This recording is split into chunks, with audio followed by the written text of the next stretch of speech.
Maheshwari from the Cambridge Global School. Today we are going to learn about the national movement in the India partition independence 1939 to 1947. So in this lesson we are going to learn about the time period what was happened between the 1939 to 1947. So here this is a final phase of national movement and try to understand that what are the situations lead to the partition of India, and the people of the country faced a difficult situation during that period. So whether should the war be supported by Indians in 1939 to 1942. So during that time there was a Second World War was going on in the world.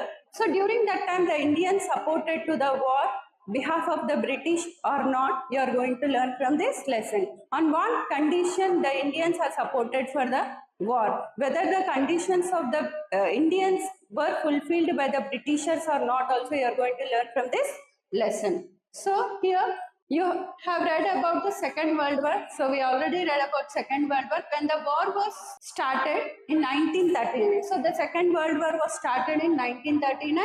So during that time the provinces of India was governed. So the provinces of India was governed by the Congress ministers. Governed by the Congress ministers. So the British government had agreed to give the Indians a right to rule. So they some extent the British has given a right to the Indians to govern the country and themselves to.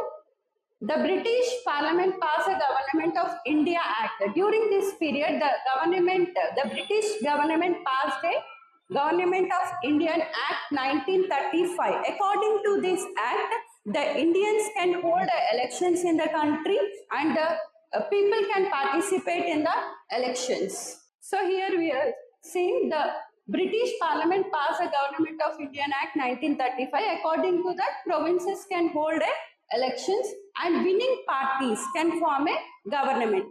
And here we are seeing for how much percentage of 12% for the provisional assemblies and 1% for the central assemblies the elections will be.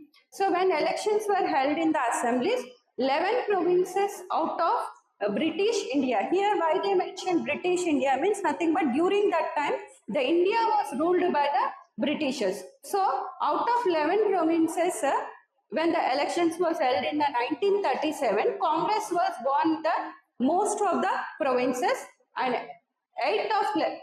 out of 11 seats, 8 seats was won by the Congress, and the Congress Prime Minister was elected, and here the Congress Prime Minister working under the supervision of the British governor. So our Prime Minister now should be work under the supervision of the British governor. So here if you see here the world war going on, a Congress leaders were now facing a difficult situations due to here the Indians was promised to the British we are going to help them in the war. So there was a situation arise in the Indian that they have to participate in the Second World War.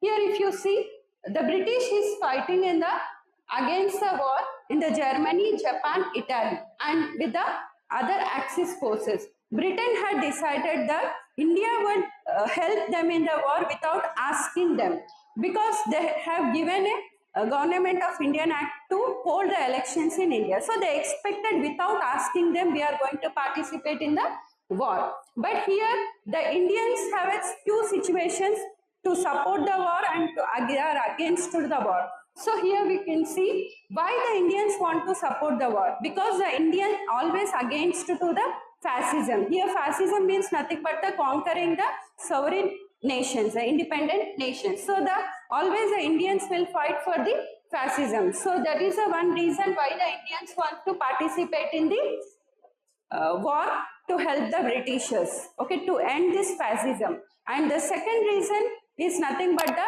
British going to give a full freedom for the India if the Indian helps to the British in the war. So these are the two main reasons why the India want to participate in the war.